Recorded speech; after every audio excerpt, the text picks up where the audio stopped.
Todo esto para que no tengamos altas tasas de subestimación. De todas formas, los trabajos clásicos de biopsias percutáneas en hiperplasia ductal atípica muestran una subestimación alta, con un promedio en las series más recientes entre el 20 y el 25%. Por eso, clásicamente, ha sido indicación de cirugía complementaria. ¿Y cuáles son los riesgos, los factores de riesgo, perdón, de subestimación en hiperplasia ductal atípica? En cuanto a los factores que tienen que ver con el paciente, si la lesión es palpable, hay más riesgo.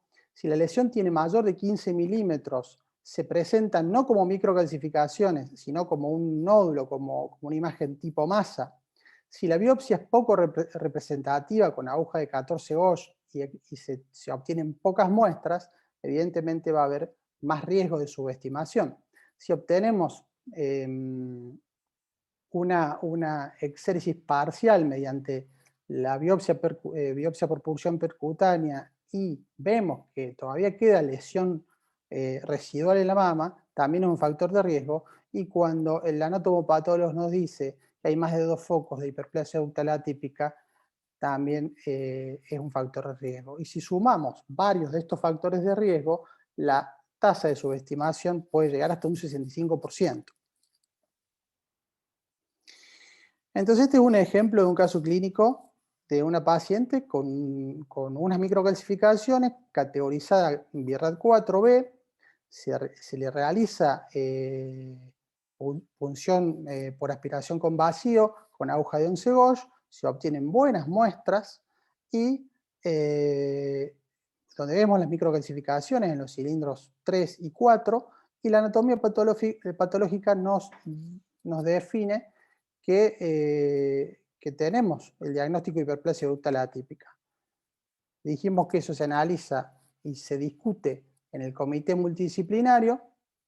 Se vio que había una concordancia radiológica y histológica porque había microcalcificaciones en las muestras y resultó ser una hiperplasia ductal atípica, pero al realizar el estudio mamográfico post-punción, se vio que había microcalcificaciones residuales, lo cual dijimos que era un factor de riesgo. Por lo tanto, sabiendo de que la hiperplasia ductal atípica puede tener un grado de subestimación del 20% o mayor cuando hay microcalcificaciones residuales, se decide la exéresis quirúrgica de la lesión.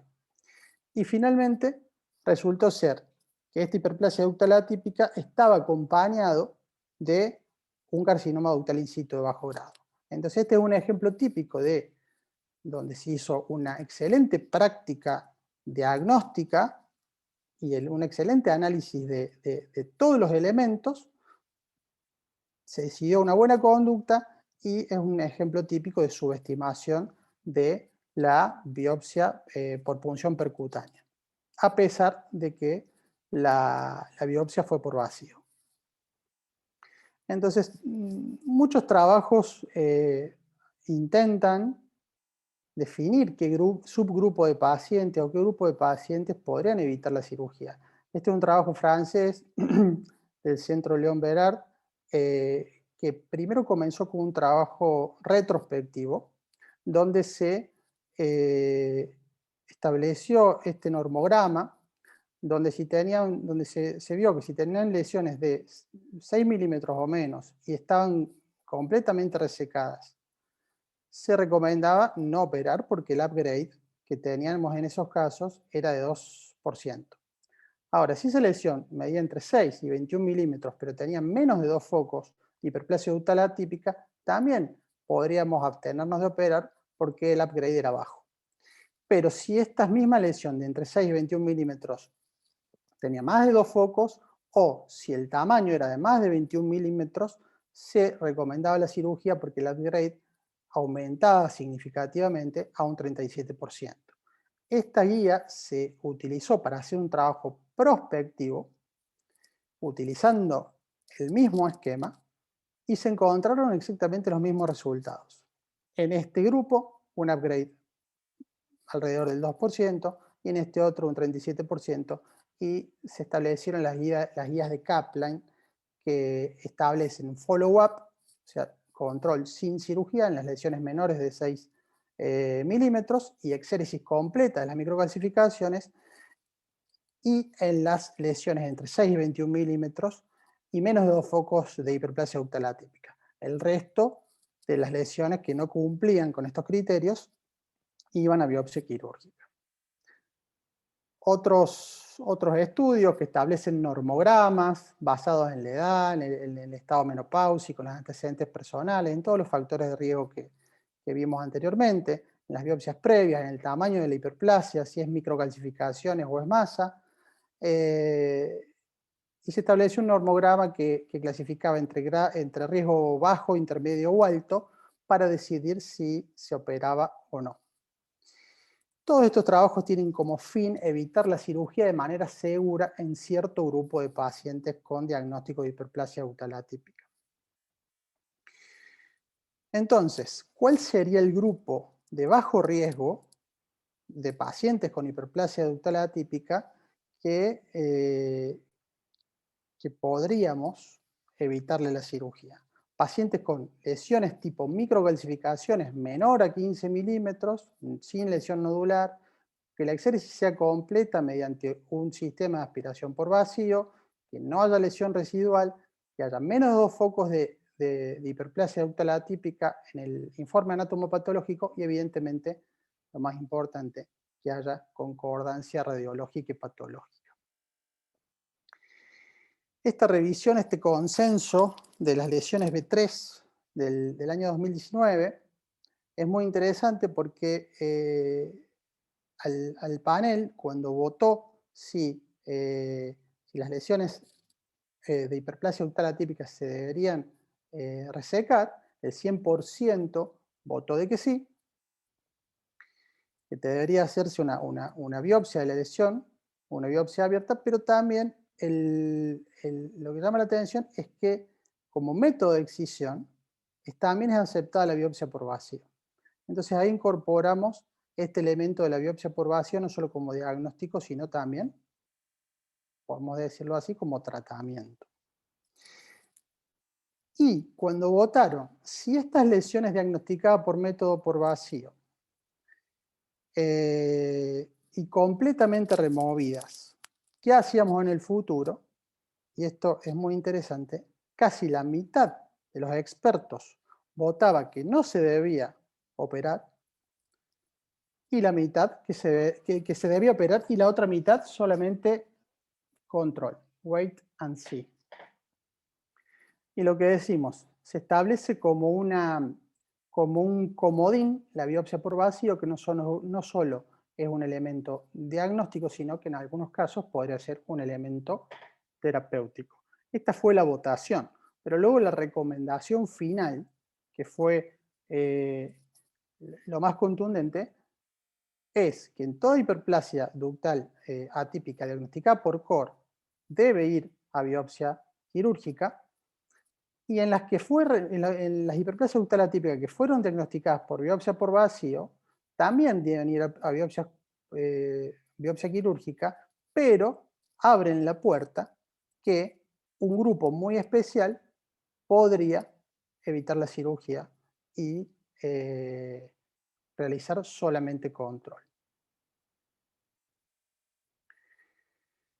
Este trabajo que estudia cuántos eventos de cáncer se produjeron en pacientes con hiperplasia ductal atípica que no se sometieron a cirugía. Esto fue presentado en ASCO 2020, 380 pacientes se estudiaron con criterio de bajo riesgo. Recordemos que el bajo riesgo son muestras que la biopsia sea buena, que la atipia sea limitada, menor a 2 focos, que haya concordancia, sean lesiones pequeñas y que no haya lesiones residuales. Y este grupo se randomizó en un grupo biopsia quirúrgica y el otro control sin cirugía. Y se vio que la evolución a carcinoma de estos dos grupos fue similar en ambos grupos. 21 pacientes desarrollaron en total carcinoma, del grupo de biopsia quirúrgica 10 y del grupo control 11. Y otro dato interesante es que estas apariciones de cáncer a futuro fueron en zonas alejadas de la lesión principal. Entonces, como conclusión, la observación en lugar de la biopsia quirúrgica es seguro en pacientes seleccionadas, que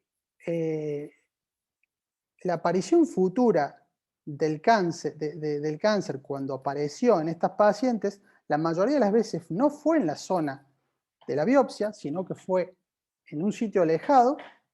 Por lo tanto, sugieren que se puede realizar control sin cirugía a este grupo selectivo de pacientes con diagnóstico de hiperplasia ductal atípica por biopsias percutáneas. Y este es otro ejemplo, un grupo de microcalcificaciones chicas de 5 milímetros, BIRAT 4B, se realiza una exéresis completa mediante biopsia por vacío, resulta ser una hiperplasia ductal atípica focal, hay una concordancia radiológica y histológica, se revisan las imágenes, se ve que el foco era pequeño, que no quedan microcalcificaciones residuales, por lo tanto, se decide, este es el caso ideal para decidir controlar y no someter al paciente a una biopsia quirúrgica. Pasamos a las neoplasias lobulillares. Recordemos que las neoplasias lobulillares comprenden la hiperplasia ductal atípica y el carcinoma lobulillar in situ clásico. Es la proliferación de células monomorfas atípicas que ocupan y que expanden el lobulillo mamario. Y también, para diferenciar la hiperplasia del carcinoma lobulillar in situ clásico, hay un criterio cuantitativo que si la expansión de células monomorfas ocupa menos del 50% del lobulillo, es una hiperplasia lobulillar, y si es más del 50% es un carcinoma lobulillar in situ. En general son hallazgos de biopsias por microcalcificaciones, este diagnóstico. Clásicamente, la subestimación de la neoplasia lobulillar ha sido muy variable, entre el 0 y el 50% según series más antiguas, pero series recientes muestran un muy bajo riesgo de subestimación cuando hay concordancia radiohistológica, con una subestimación menor al 5%. Y este trabajo fue un poco bisagra porque analizó 77 pacientes, un estudio prospectivo, donde se estudió la subestimación en biopsia percutánea de las pacientes con neoplasias lobulillares. El punto fuerte de este trabajo fue que el laboratorio central de anatomía patológica analizó todas las muestras, ¿sí? O sea, un grupo de expertos analizó, un mismo grupo de expertos analizó todas las muestras. Y se vio una muy baja tasa de upgrade, menor al 3% en estas pacientes. Por lo tanto, abrió la puerta a que lesiones con BIRAT 4 o menores y que sean concordantes desde el punto de vista radiológico e histológico pueden ser controladas sin cirugía. Y decimos que es un estudio bisagra porque a partir de este estudio, las guías de la NCCN, a partir del 2017, sugieren o recomiendan, cuando se dan estas condiciones, controlar y no operar las neoplasias lobulillares. Entonces, ¿cuándo operamos una neoplasia lobulillar? Básicamente se repiten los mismos criterios. Cuando la lesión es nodular o es una distorsión y no son microcalcificaciones, cuando hay discordancia, cuando hay lesiones asociadas, cuando no es la única lesión, cuando el carcinoma lobulillar in situ es pleomórfico, ya hablaremos unas palabras de esta entidad que es totalmente diferente al carcinoma lobulillar in situ clásico, y cuando hay una dificultad para diferenciar el CLIS clásico de un carcinoma ductal in situ. Hay veces que estas dos entidades morfológicamente son muy parecidas y sería uno de los pocos casos en la cual podría ser útil la inmunohistoquímica en el material de punción, para diferenciar si es un lobulidad in situ o un ductal in situ. ¿Por qué? Porque evidentemente esto cambiaría la conducta, ¿no? ¿Y qué pacientes podremos controlar sin cirugía? Cuando tenemos carcinomas lobulares in situ clásicos, cuando son lesiones tipo microcalcificaciones o cuando es un hallazgo histológico y cuando hay concordancia, con una subestimación menor al 3%. Dijimos que el CLIS pleomórfico es una entidad totalmente diferente al CLIS clásico, es una lesión con alto grado de atipia y un perfil biológico desfavorable. Es difícil de diferenciar del carcinoma ductal in situ y se comporta como el carcinoma ductal in situ desde el punto de vista clínico y se puede asociar a carcinoma ductal in situ o a carcinoma ductal invasor. Es muy difícil el estudio de esta entidad porque es muy difícil el diagnóstico de un CLIS pleomórfico puro sin asociarse a otras lesiones. Por lo tanto, es difícil definir criterios solo para esta entidad, ¿no? Pero en general se recomienda la cirugía sistemática porque hay un alto grado de subestimación, de un 50 a un 80%, se comportan similar al carcinoma ductal in situ. Y lo que sí, no hay información en la literatura con respecto a qué hacemos con un CLIS pleomórfico puro en cuanto a la radioterapia, ¿no? Los ductales in situ todos van a radioterapia, pero si fuese un CLIS pleomórfico puro sin otra lesión asociada, ¿le hacemos radioterapia? ¿No le hacemos radioterapia? Es algo que no está definido. Unas palabras sobre las lesiones papilares, que ya no son lesiones proliferativas, pero sí son lesiones denominadas de riesgo. Son tumores epiteliales benignos, generalmente solitarios, se diagnostican como masa palpable, secreción patológica por pezón, o lo vemos por las imágenes. Un metaanálisis de Wen, con muchísimos casos, estableció un upgrade o una subestimación promedio del 15%, pero vamos a ver que la subestimación de esta entidad varía según la forma de presentación. Si el papiloma es sin atipia, en general el upgrade es de 10% o menos. Si es con atipia o se presenta como masa palpable, ahí aumenta la subestimación hasta un 22%. Y perdón, si es con masa palpable, aumenta hasta el 22%. Y si es con atipia, aumenta hasta el 67% porque sería equiparable a la hiperplasia ductal atípica. Generalmente tienen indicación de cirugía complementaria, pero como todo, hay excepciones y podríamos controlar a cierto grupo de pacientes con lesiones papilares cuando son hallazgos incidentales, cuando son lesiones pequeñas, menor a 1 centímetro, cuando el diagnóstico es con macrobiopsia y cuando hay concordancia. La cicatriz radiada es otra lesión de riesgo que simula en los estudios por imágenes a un carcinoma. Es muy importante estudiar bien esta lesión porque muy frecuentemente hay una lesión asociada, carcinoma ductal in situ, carcinomas infiltrantes, y muy frecuente cuando hay un carcinoma infiltrante asociado a un carcinoma de bajo grado tipo tubular.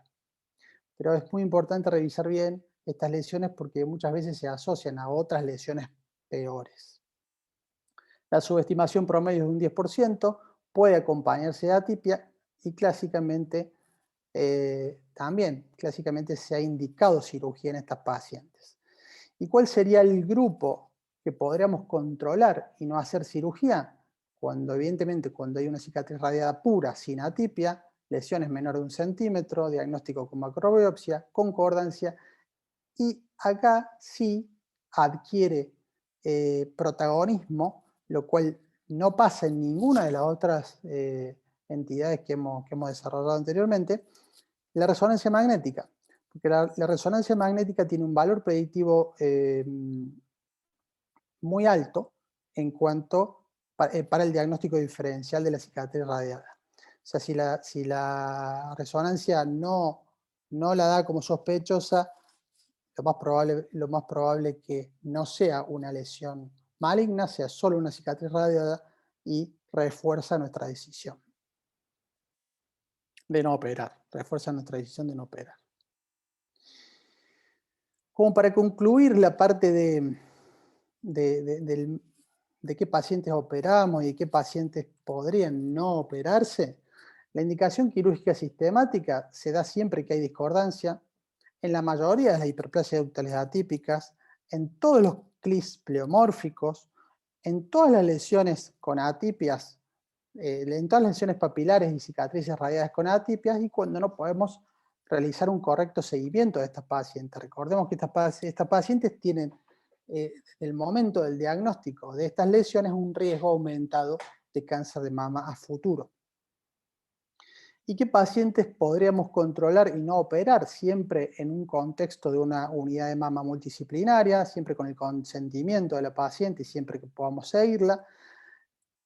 Las neoplasias lobulillares concordantes y que sean lesiones pequeñas BIRAD 4 o menos, como vimos en el trabajo que establecieron las recomendaciones de la NCCN. Lesiones papilares y cicatriz radiada sin atipias pequeñas, menores a 1 centímetro. Las atipias, las metaplasias cilíndricas atípicas puras con exéresis completa, y podríamos meter en este grupo un grupo muy selecto de hiperplasias ductales atípicas que se tienen que presentar como microcalcificaciones menores a 15 milímetros, tiene que ser la exéresis completa sin lesión residual por métodos por vacío, y tiene que haber menos de 2 focos de hiperplasia ductal atípica.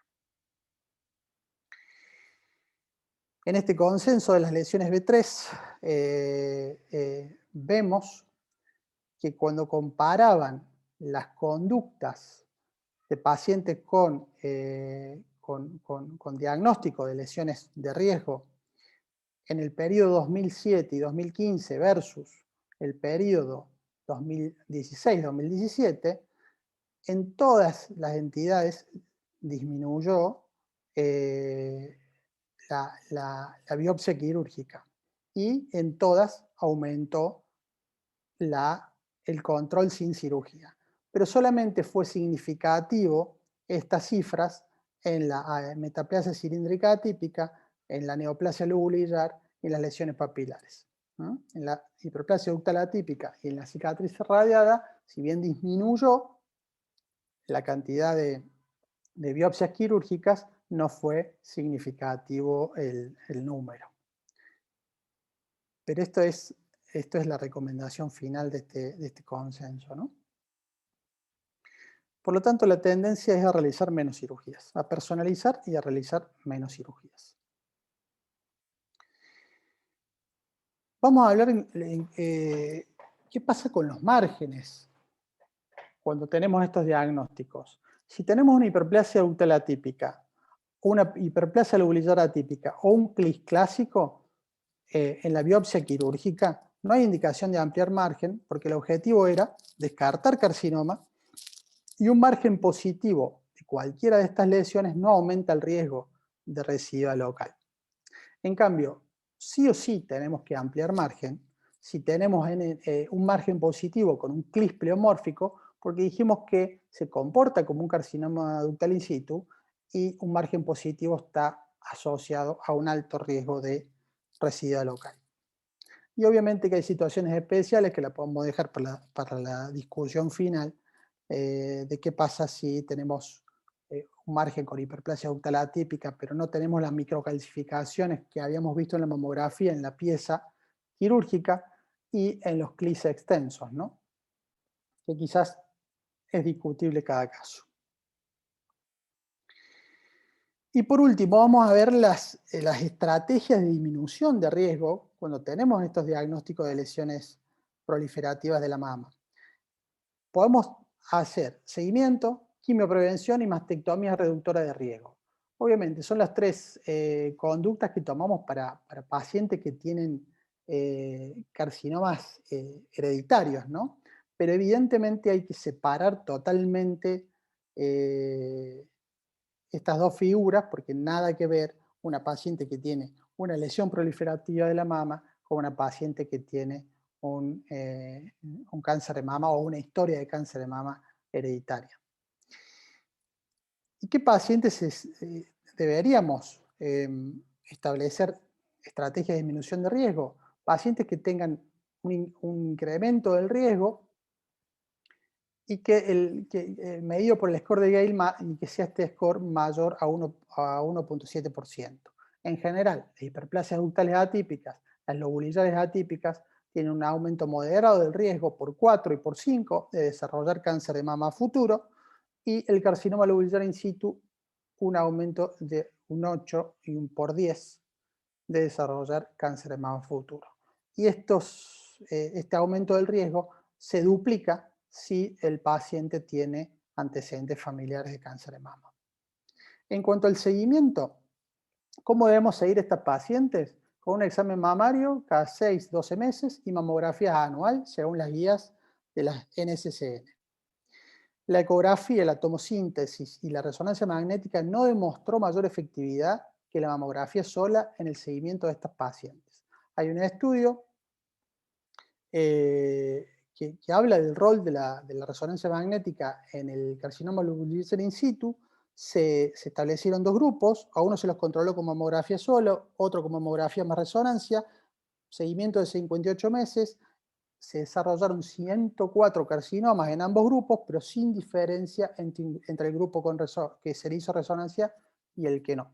Por lo tanto, la resonancia no tendría protagonismo en el seguimiento de estas pacientes. De todo lo que hemos conversado, el único punto donde la resonancia magnética sí tiene valor y refuerza la decisión de controlar y no operar es cuando tenemos una biopsia percutánea por cicatriz radiada. En cuanto a la quimioprevención, hay muchos estudios que demostraron que la quimioprevención disminuye el riesgo de cáncer de mama futuro en estas pacientes. Hay estudios con tamoxifeno para pacientes premenopáusicas, el NSABP P1, el P2, el IBIS-1, sobre todo con tamoxifeno versus placebo versus raloxifeno, y estudios con antiaromatasa como el MAP3 y el IBIS-2. Y ambos estudios en pacientes premenopáusicas y en posmenopáusicas demostraron que hay una reducción significativa de la incidencia del cáncer de mama futuro del 21 del 21 bajo al 7.5% a 10 años, y estos datos fueron significativos. Por lo tanto, hay que valorar en pacientes que tengan lesiones proliferativas de riesgo cuánto le aportaría la quimioprevención. Siempre sí o sí hay que evaluar cada caso en particular, personalizar y evaluar el riesgo y beneficio de cada caso. Por último, la mastectomía reductora de riesgo, la menciono, sería una alternativa, pero esto es una decisión muy personalizada, ya que el impacto en la calidad de vida de la paciente de esta conducta sería exagerada en este contexto, ¿no? Mónica Morrow y otro estudio del Memorial vieron de que era como una conducta exagerada y no la recomiendan para nada a la mastectomía reductora de riesgo en hiperplasia ductal atípica y en neoplasias lobulillares. Y en estos otros estudios solo un 5% de las pacientes optaron por esta opción. Y para resumir un poco todo lo que hemos conversado, las lesiones mamarias de riesgo se le denominan así porque potencialmente pueden estar asociadas a una lesión maligna al momento del diagnóstico y confieren a la paciente un riesgo aumentado de cáncer de mama futuro. La conducta clásica ha sido la exéresis quirúrgica sistemática, pero evidentemente eso podríamos considerarlo un sobretratamiento, porque el 80% de las pacientes que se someten a biopsias quirúrgicas presentan resultados benignos, y por lo tanto en esta era moderna la tendencia es personalizar e identificar grupos favorables que se puedan controlar sin la necesidad de realizar cirugía. Valorar la quimioprevención, sobre todo en pacientes sanas y premenopáusicas, y la mastectomía reductora de riesgo parecería ser una opción exagerada en este contexto. El seguimiento es suficiente con examen clínico y mamografía anual, y siempre el manejo de estas lesiones debe ser en un contexto multidisciplinario y en donde varios especialistas tomen la mejor conducta para la paciente. Muchas gracias.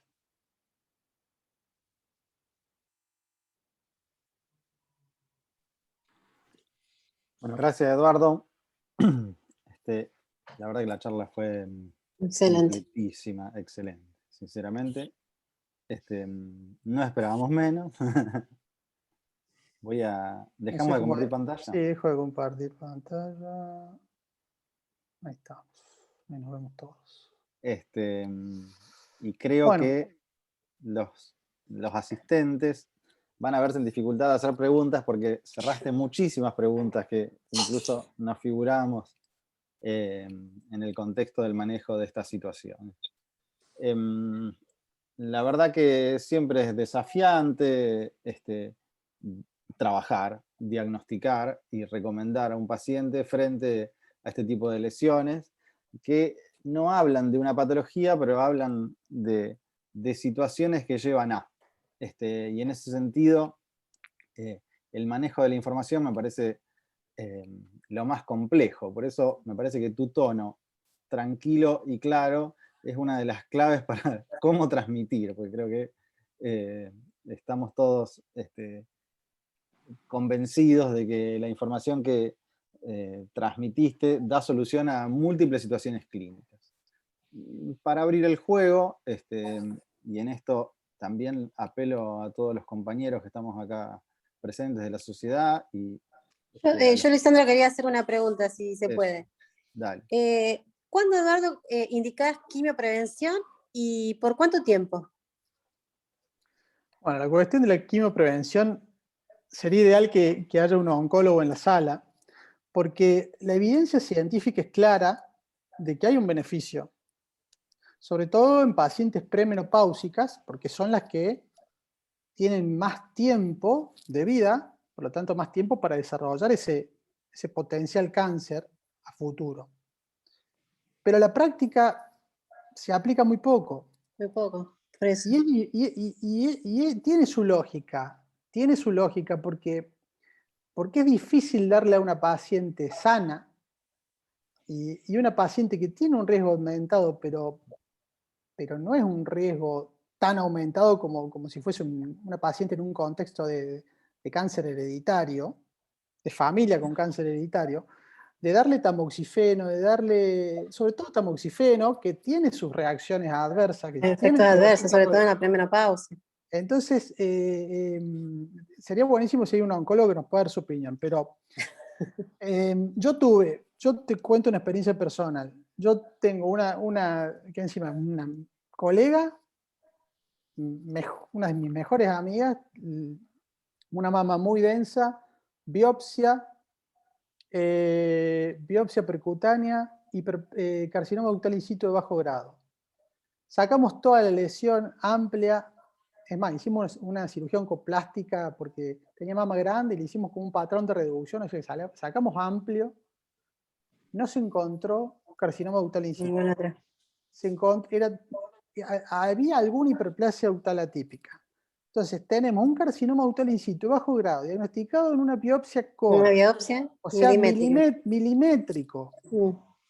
Esa paciente que después no se encontró nada en lo definitivo. Si vamos a lo estricto, ese paciente tendría que tener radioterapia y tamoxifeno.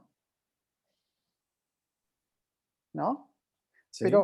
Pero decís, le voy a hacer radioterapia por un carcinoma ductal in situ de bajo grado, en una biopsia core, que le saque la mitad de la mama y no se vio nada. Sí. Y encima, Digo, o sea, bueno, me ponen que un caso similar, un foco de 3 milímetros con carcinoma ductal in situ y nada más. Márgenes libres, mayores de 1 centímetro. por eso, esos son los casos muy particulares. O sea, o sea, mi opinión es que la evidencia es clara del beneficio, pero a la práctica se aplica poco. Y hay que personalizar y analizar cada caso, discutirlo en comité, hablarlo con la paciente, y en definitiva la paciente es lo que llamamos la decisión compartida con la paciente. Sí. La paciente es la que tiene la decisión final, con toda la información, obviamente. Sí, como siempre. Sí. Pero Gracias. sí podríamos, aporto ahí, que Sí. tiene que ver con la información que transmitimos nosotros, porque si estamos traduciendo eso, una reducción de riesgo tan importante como del 13-14%, como dijiste vos, muchas veces hacemos tratamientos donde los beneficios son menores. ¿Por qué? Por culpa nuestra, no por los pacientes, evidentemente. Tal cual. Tal cual. Obviamente, si vamos a la evidencia, hay que valorar la quimioprevención, sobre todo en premenopáusica, porque por ahí uno hace una biopsia a una paciente de 60 años, hiperplasia ductal atípica, la biopsia quirúrgica en márgenes amplios, está todo bien, y decimos, le voy a dar antiaromatasa. Por ahí quizá el riesgo de esa paciente es mucho menor que el de una paciente de 40 años. Uh-huh. Sí. Entonces yo pienso que yo lo indicaría en las pacientes premenopáusicas.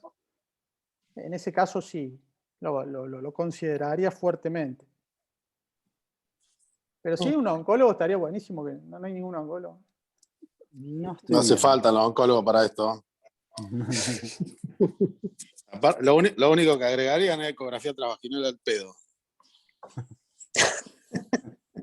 Los quiero. Si está sintomática. No, sí, yo sí, digo, claro. más allá de lo que Todavía no opinen entiende que los las premenopáusicas sangran de vez en cuando, una vez por Claro, mes. tal cual.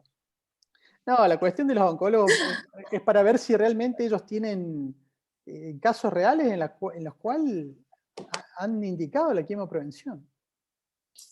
Mira, yo te cuento la experiencia nuestra, por lo menos ahí con pacientes en SEMA valoradas en el consultorio de alto riesgo, y el tema de la adherencia en algunas pacientes es complejo, es lo que vos decías, porque cuando empiezan a aparecer los efectos secundarios, la misma paciente empieza a valorar que no.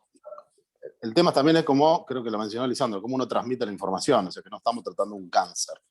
Tiene que quedar bien claro, creo que la estrategia es preventiva y no curativa. Pero después tenemos que entender nosotros, me parece que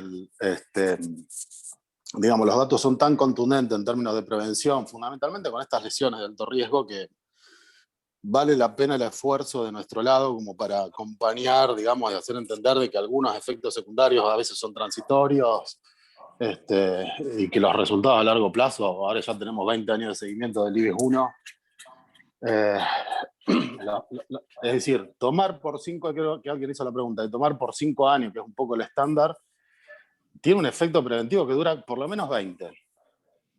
Entonces digo, ahí uno empieza a juntar información y que se la transmite correctamente, la adherencia en principio se consigue. Después cuando aparece el efecto secundario es difícil. Frente al diagnóstico de un carcinoma invasor, uno invita a bancar los efectos secundarios y las pacientes se los bancan. Por supuesto que acá cambia la historia, ¿no? Como para reforzar todo esto que estamos hablando, esta paciente amiga que tuvo el in situ de bajo grado en la core y en la pieza quirúrgica grande, nada, para hablar de personalización, está con tamoxifeno pero no hizo radioterapia. ¿Discutible? Sí.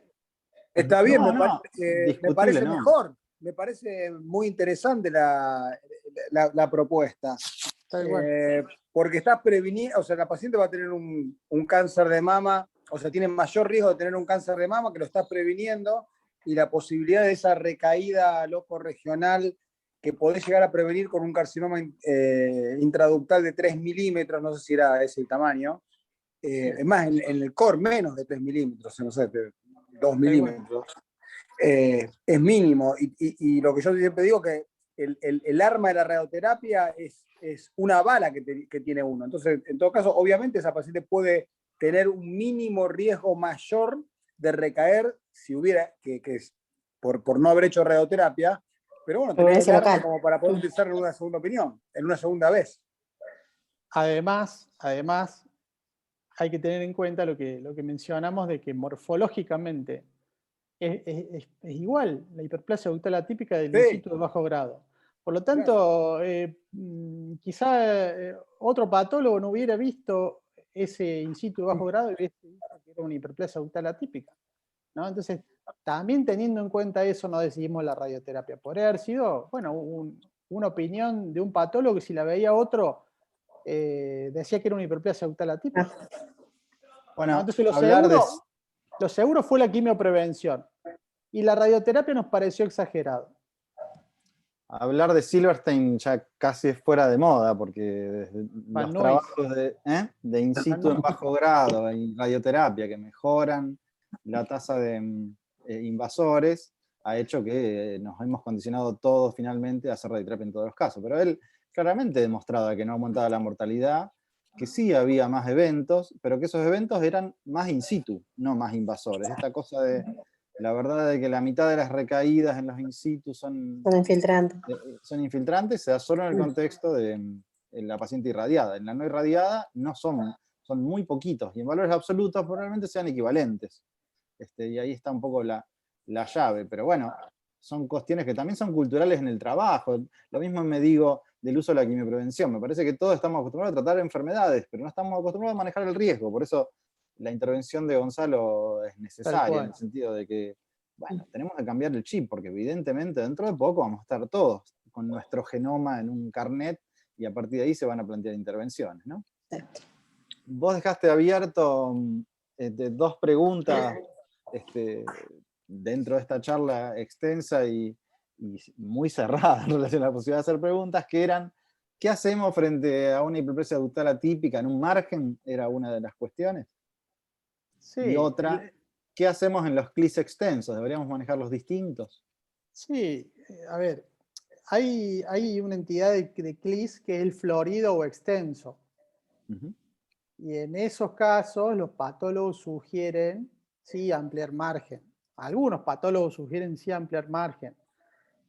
Y la otra situación especial que planteé, que sería el único caso en que uno emplearía margen en una hiperplasia ductal atípica por biopsia percutánea, por biopsia quirúrgica, sería cuando estamos operando unas microcalcificaciones y la lesión principal no está en la biopsia, no está en el espécimen de la biopsia quirúrgica.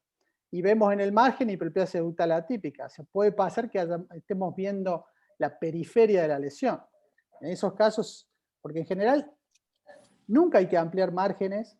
Si suponete, tenemos unas microcalcificaciones, hacemos una biopsia quirúrgica, está toda la lesión fuera y el margen tiene hiperplasia ductal atípica o carcinoma lobulillar in situ o hiperplasia lobulillar atípica, no hay que ampliar margen. Eso es categórico. Porque lo mismo pasa cuando tenemos un ductal infiltrante y en el margen hay hiperplasia ductal atípica, no hace falta ampliar margen. Pero si tenemos una biopsia quirúrgica por microcalcificaciones y en el margen hay hiperplasia ductal atípica y el patólogo no ve microcalcificaciones, quizá hay lesión en la paciente. Bueno, ese es un problema que nos duele la panza cuando sacamos en la cirugía, hacemos la radiografía y ¿dónde está? Tal cual. Una pregunta que me quedó a mí flotando es en el manejo de la cicatriz radiada. Sí. Vos decías que la cicatriz radiada sin atipía, considerando la punción, TrueCut, del centro de la lesión, cuando consideramos que en general las enfermedades ocurren en la periferia de estas lesiones. Eso me parece un poco difícil de transmitir, digamos, o difícil de transmitir a médico de información, por ejemplo.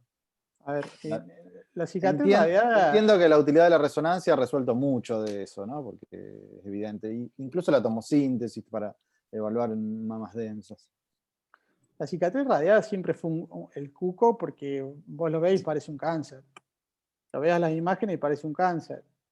Pero si tenés una cicatriz radiada chica, que le hiciste una biopsia por vacío con una buena muestra, y si encima la reforzas con una resonancia magnética que no es patológica, yo estoy tranquilo y no lo operaría. La pregunta ahí cabría, que es una pregunta que nos hacemos, es, la biopsia por vacío, frente a lesiones de microcalcificaciones, uno tiene la documentación en el espécimen de que las calcificaciones están en esa biopsia. Cuando haces una lesión densa o una lesión nodular, en biopsia por vacío, uno no tiene el correlato en procedimental final de decir, esta muestra es la que vale, ¿no? ¿Algo que Sí. decir al respecto? No, tenés razón. No tenés las microcalcificaciones. Ahí es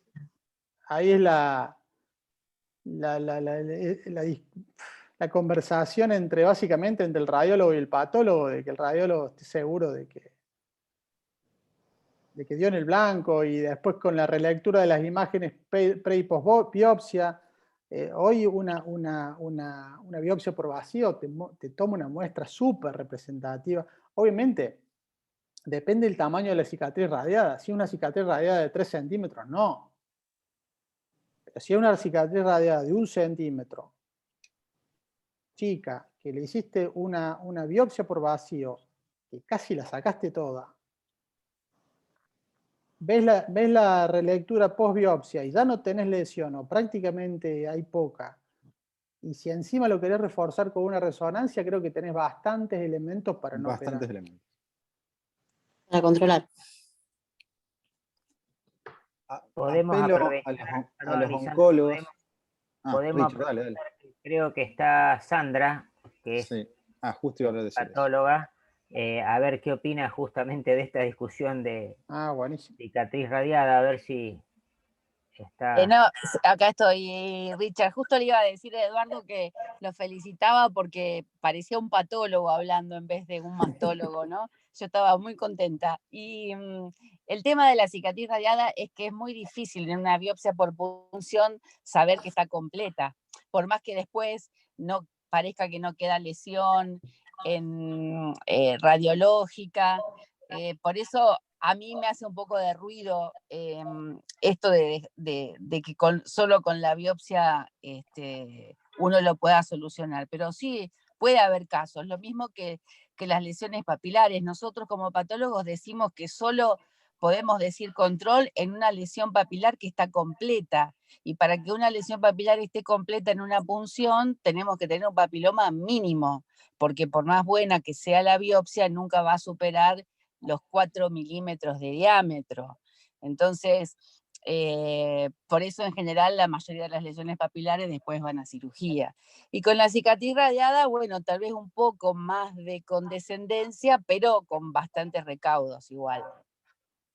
Sí, espero que haya quedado claro de que tanto la cicatriz radiada como las lesiones papilares, como dice la doctora, la mayoría se operan. La mayoría se operan.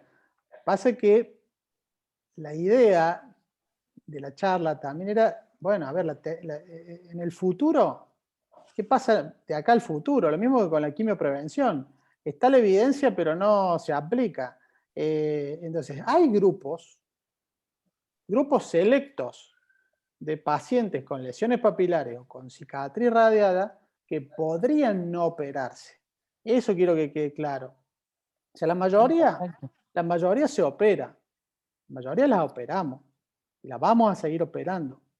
Pero tenemos que tener la información de que si tenemos todos esos elementos, hay un subgrupo que podría beneficiarse de no operarse. Si quieren, después tengo, es como para ilustrar todo esto, tengo 4 diapositivas más que es un caso clínico, pero bueno, si tienen tiempo. Que un poco cierra toda la cuestión, ¿no? Pero es eso, habitualmente se opera. Habitualmente se opera. O sea, lo que yo digo de la hiperplasia ductal atípica, obviamente que me meto en un lío diciendo que algunas hiperplasias ductales atípicas no se podrían operar.